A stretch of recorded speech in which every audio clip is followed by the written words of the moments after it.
Good morning. It's Tuesday, November 21st. Here's what we're working on. The federal government's fall economic statement is expected to focus on housing. A new ban will prevent Canadian trophy hunters from bringing home tusks or rhino horns. And Lionel Messi's World Cup jerseys could become the most expensive sports memorabilia to be auctioned off.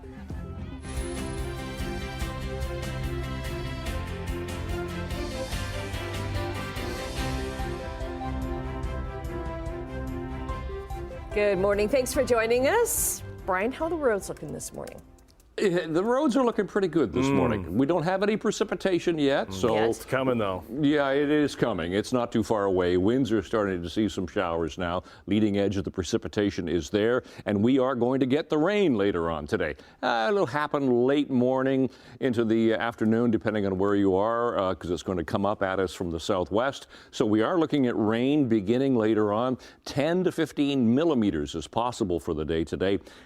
But at least it's going to be a little bit milder today. We should hit 5 degrees. We only got to 0 yesterday. It was a chilly, raw day yesterday with that bit of a wind as well. So today, rain, but turning milder. And then we're going to see the mild temperatures stay with us. Actually, the temperature won't change overnight tonight. It's going to be fairly mild overnight as well. So we'll talk about the forecast coming up. On the traffic watch, nothing to talk about. Construction coming to an end.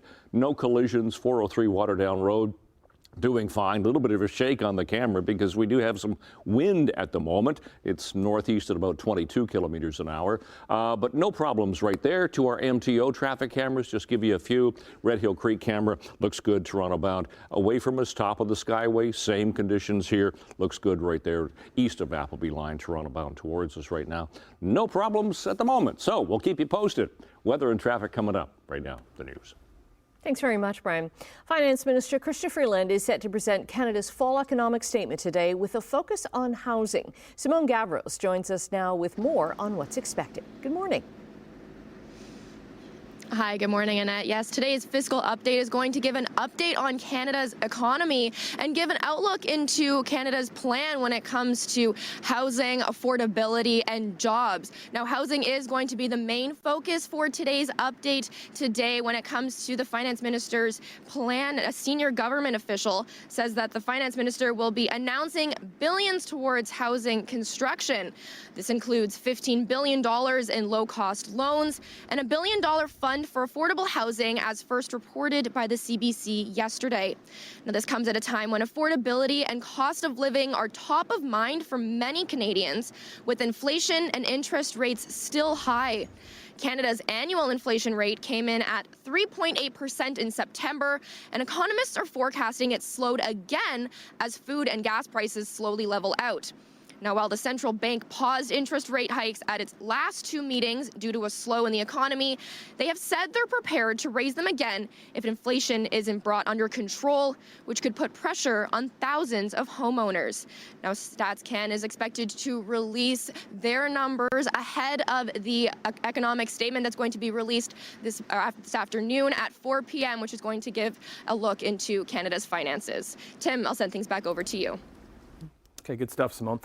Elsewhere this morning, the City of Hamilton says it stands to break economic records from this year's Grey Cup Festival. The city says money spent on memorabilia, hotels, restaurants, groceries, entertainment, transportation, and more. Hamilton stands to bring in more than $68 million, beating last year's event in Regina. It would be safe to say that Hamilton and region would have surpassed that $68 million. I'll let the final numbers, but I can say anecdotally speaking, with hotels, we were sold out across the city. The restaurants, saw a great uptick. Yeah, to give you an idea, the 108th Grey Cup that was also held in Hamilton back in 2021, it contributed $21 million to Canada's GDP, and it brought in just under $7.1 million in federal, provincial, and local taxes. This according to the Sports Tourism Canada. A new cargo ship has arrived in Hamilton. It's called the Federal Hamilton. It arrived at Pier 12 after a nearly 2-month journey. It was built in Japan. It arrived loaded with a type of steel that's not produced here. It's to help build infrastructure projects across Hamilton and Canada. The Federal Hamilton is one of a fleet of new ships addressing climate change by using biofuel. is getting the house in order, meaning you don't need to wait until you finally have the silver bullet to fix it all with a new fuel, but every little step which we do helps. So the naval architecture layout of this ship, the technology which we've built into the ship, all help in its efficacy. The Federal Hamilton is one of 10 new ships that are the most efficient in FedNav's fleet. They emit 33% less carbon than the vessels that they replaced. A home in Pelham has been deemed unsafe after a pickup truck ran into it. Niagara police say when the truck crashed into the front of the house on Welland Road in Pelham around 1:30 yesterday morning. 6 people, they live in the home, but luckily no one was injured. Engineers had to assess the structural integrity of the house before crews could safely remove the truck. Now, inside it, police say they found empty liquor bottles. The 48-year-old driver, a man from Waynfleet, has been charged with impaired driving and driving under suspension. Hamilton police are trying to identify a man after an assault just before a public meeting in September. The meeting at the Bonetto Community Center was about the Hamilton Alliance for Tiny Shelters, or HATS plan, to build shelters for people living in encampments. The man is white, believed to be in his 40s, with his hair in a short buzz cut. He was wearing a black Nashville Music City USA Harley-Davidson t-shirt, shorts, and black glasses. Well, students at Hamilton's Westmount Secondary School held a protest over the war in Gaza as calls grow for Canada to push for an end to the violence. Students rallied outside the school and then they marched along Mohawk Road on Hamilton Mountain. They say what's going on in Gaza is reaching into their classrooms, and they're demanding their school board and the federal government speak out and call for a ceasefire. Calling for a ceasefire, hopefully. Instead of only helping Israel, they can start helping Palestine a little bit too. We're trying to help Palestine and everything. Maybe with this help, they can maybe be a ceasefire. This is the latest in protests that have taken place around the world, including a weekend demonstration in Toronto that was focused on children affected by the crisis. The City of Hamilton tells CHCH News that its warming centers will not open until a week Friday, December 1st. As temperatures drop now, recreation centers, libraries, and drop-in centers throughout Hamilton are available during operating hours, which include evenings and weekends. When the cold alert does go into effect, or the warming centers go into effect, the city's winter response strategy will be in place until the end of March. Sportsline time. Let's start with the Monday Nighter. And it was a Super Bowl rematch between the Chiefs and Eagles from Kansas City, and Philly was able to get a bit of a revenge from their loss to Mahomes, Kelsey, and the Chiefs back in February.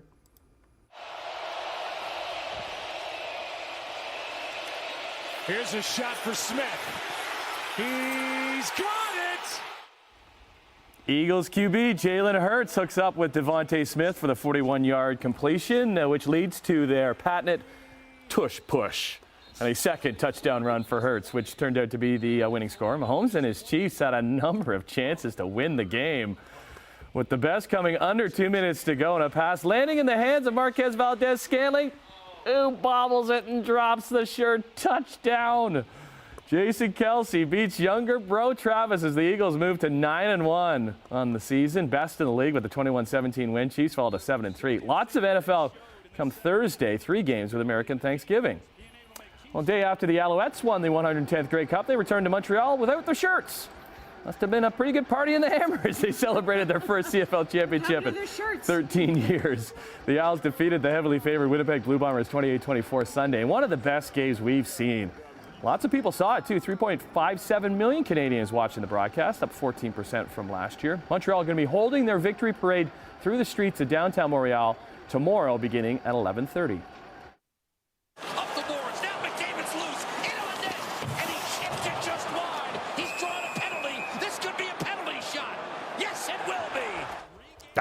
Who doesn't like a penalty shot, especially when it's the best player in the world? And Connor McDavid took advantage, scoring his second of the night in Florida against the Panthers. It was only his 6th goal as he struggled along with his Oilers to start the season, despite putting them up 3-2. They weren't able to hold that lead. The Panthers would tie it and then score the winner a bit later in the third. They added an empty netter, 5-3 the final. Edmonton lose both games in FLA. Let's go to Vancouver. It was a rather royal night. As the Canucks game, as Prince Harry was on hand dropping the ceremonial puck ahead of the game, as he was there in participation and preparation for the city that hosts the Invictus Games set to take place in 2025. Drop that puck, Harry. Sharks are the ones who get on the board first. Or do they? As there was goalie interference and it was called back, much to the dismay of Harry's wife, Meghan Markle.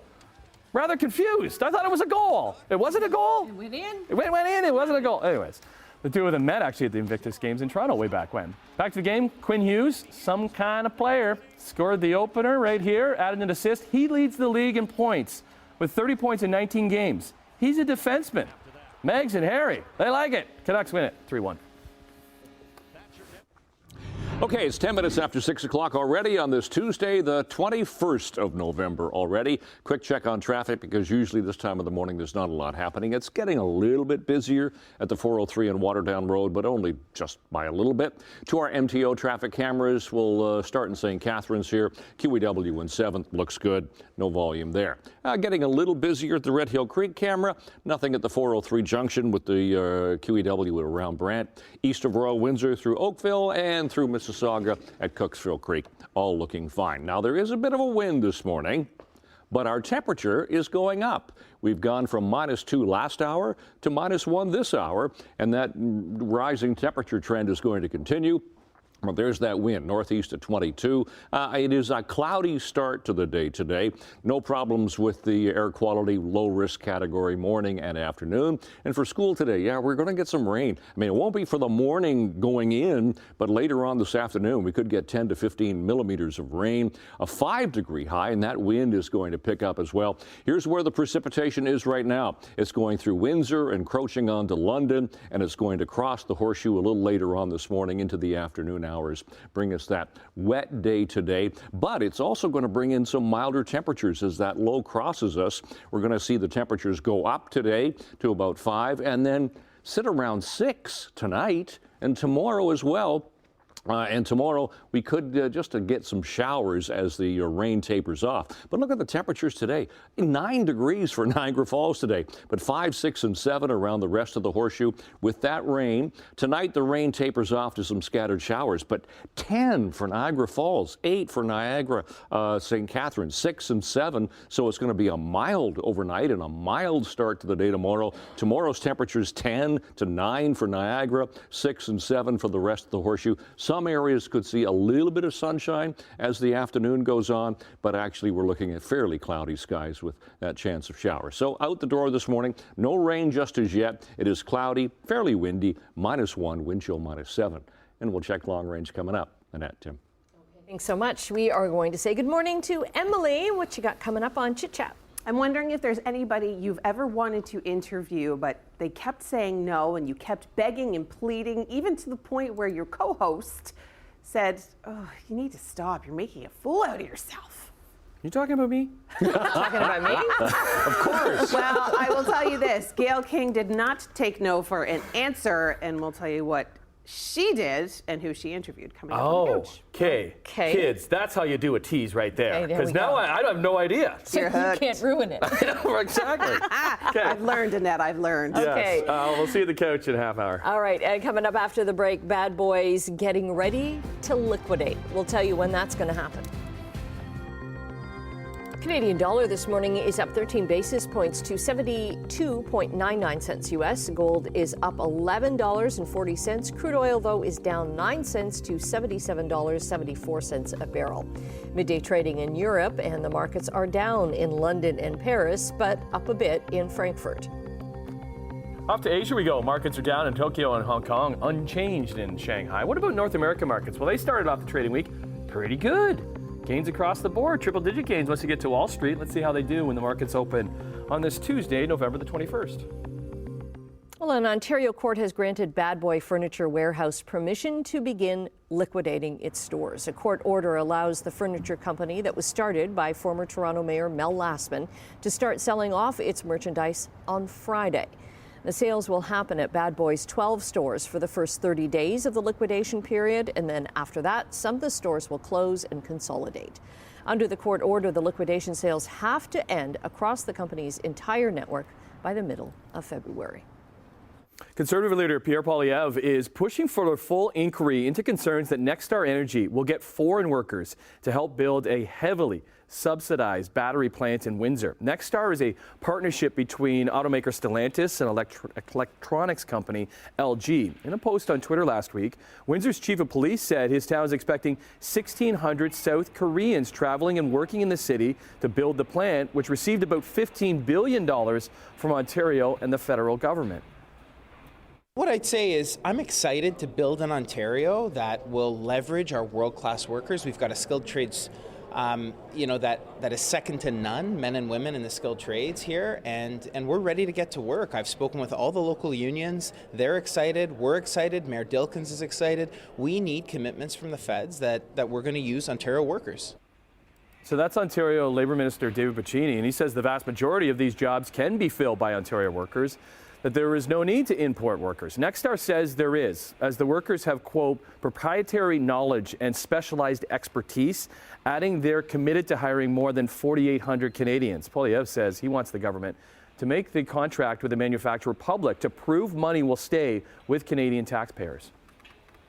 Canadian Chamber of Commerce has formed a council to shape public policy around artificial intelligence. The 30-member Future of AI Council will advocate for policies on the responsible development and use of AI in business. Some of the council members include Amazon, Google, Meta, Scotiabank, and Microsoft. So this Canadian Council will support government policies that establish AI as a positive economic driver while also acknowledging the potential risks. One of the Council's first tasks is looking at legislation that the federal government plans to use to curtail some of the current risks from AI. Speaking of AI.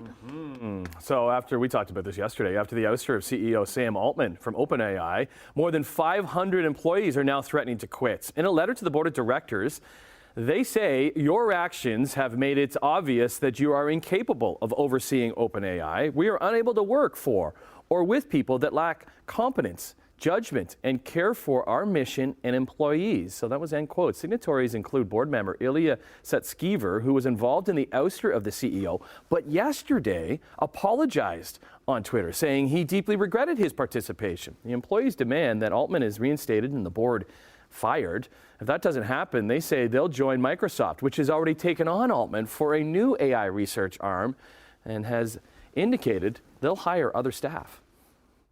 Shareholders in Tesla want the company's board of directors to suspend Elon Musk. They want to send a message that he went too far endorsing anti-Semitic views on social media. Last week, Musk agreed with a post that claims Jewish communities push hatred against whites.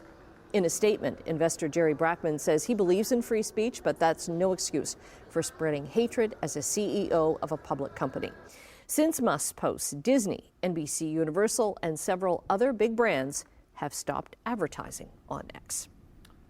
So it looks like last week's APEC summit did make some serious headway in some areas. MasterCard has announced they'll soon be issuing cards in Chinese currency. China's central bank announced the same day that it approved an application for MasterCard's Chinese joint venture to conduct bank card clearing operations. The venture vowed to develop a new payment ecosystem that is secure, convenient, and digitally intelligent to help drive the development of the Chinese market. So the move will make MasterCard the second overseas bank card clearing institution to enter the Chinese markets, following American Express back in 2020, also through a joint venture.